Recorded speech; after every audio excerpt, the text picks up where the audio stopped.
A great ending can redeem even an average novel. But with the techniques you've been following, you've already written a really breakthrough novel.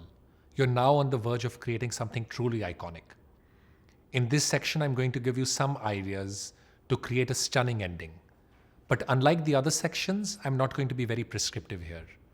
A good ending is one of those mystical occurrences that occur when you've worked with the story for months.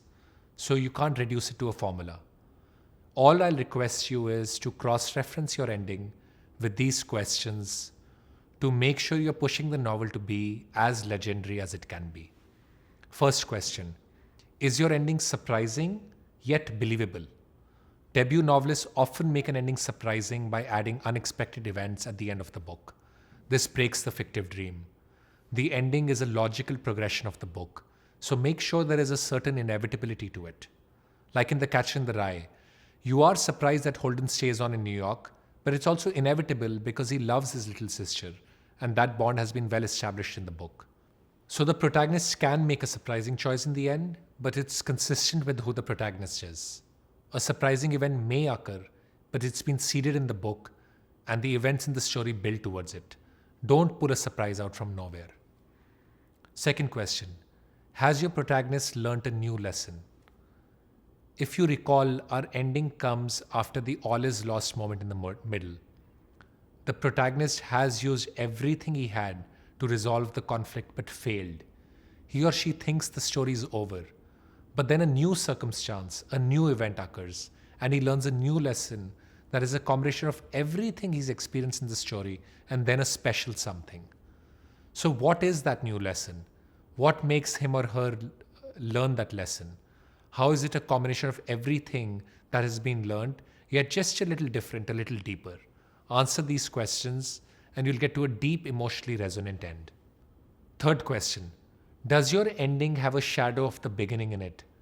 As we talked, a story is a complete universe. There is a character, an inciting incident occurs, the character goes on a journey and transforms as a result of the journey.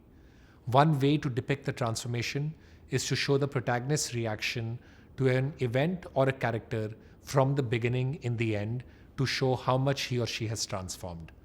For instance, in my first novel, the story begins with a conversation between my protagonist and his father, in which the protagonist is very confused and rebellious. The novel ends with another conversation of a protagonist with his father, but this time he's calm and in control of himself. So you can easily see the transformation of the character as a result of the story. The ending is a foil for the beginning. It shows how much the character has transformed. Now, of course, your ending doesn't have to be as literal as that. But do think if there is some incident from the beginning that can recur towards the end. Fourth question, are you trying to make your ending too happy? An ending can be happy, that is, the hero gets his or her goal. It can be sad, the hero doesn't get the goal. Or it can be ambiguous, in which the hero isn't sure whether he gets his goal, or even if he does, if he's still satisfied with the goal he was chasing. Any of these options can be iconic. Moby Dick is a sad ending. Harry Potter is a happy ending. The Catcher in the Rye is very ambiguous. Sometimes we as authors live with our protagonists for so long and put them through so much conflict that it's we who want the ending to be happy. Don't force it. A sad and ambiguous ending can be equally, if not more effective, and maybe even linger longer in your readers' minds. Finally, are you writing beyond your ending? You know you've reached your end when you know whether the lead has achieved the core objective or not. Anything beyond that, what happens to his or her life after he achieves the objective, whether she's happy, becomes this or that, is completely irrelevant to the story. So stop when the main goal has been reached or not, and you'll keep your reader glued to your book until the very, very end. Channel को definitely subscribe कीजिए। हर हफ्ते startups, meditation, writing या life में नए नए challenges कैसे लें, इस पे 2 या मैक्सिमम मैं 3 वीडियो बनाता हूँ।